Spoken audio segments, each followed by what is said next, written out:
Murakaza neza abakunzi ba Papa Plus TV, tubifurije umugoroba mwiza, aho bukeye namwe tubifurije igitondo cyiza. Amazina yanjye nitwa Keza, ndi kumwe na mugenzi wanjye hano. Nitwa Esther, musanze munzi. Tubahaye ikaze kandi mwisange, hano ni mu rugo. Dukomeje kwihanganisha abatunguwe n'urupfu rw'intwari yacu, Koloneli Rukundo Michael, wari uzwi nka makanika, yari akuriye umutwe witwa Twirwaneho.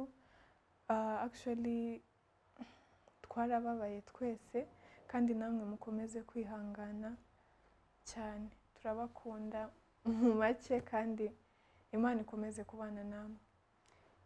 Njye namuciye mu ijambo, twarababaye pi. Urupfu rwatunguranye benshi, kandi ibintu byinshi byari bifite gukorwa muri icyo gihe, ruratungura abanyamurenge benshi. Twaratunguwe, proje nyinshi zahise zihagarara. Ubu ngubu turi mu kababaro, turi kumwe namwe, turi twese muri make.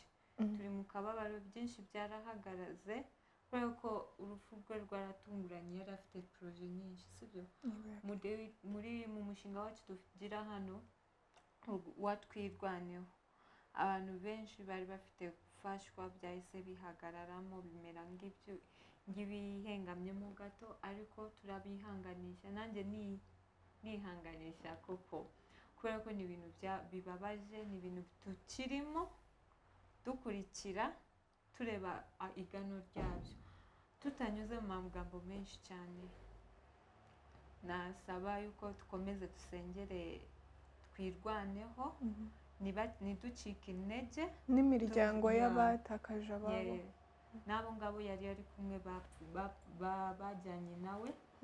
Tubasengere, ntiducike intege, dukomeze kwirwanaho, kandi Imana irakomeza ibane natwe.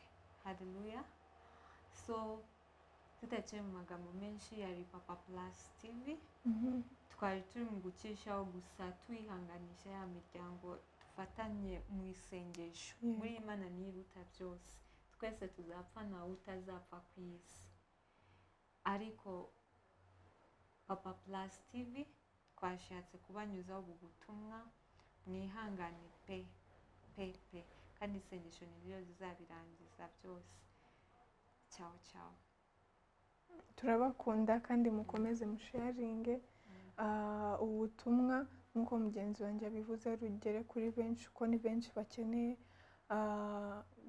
guhozwa cyangwa kwihanganishwa muri ibi bihe.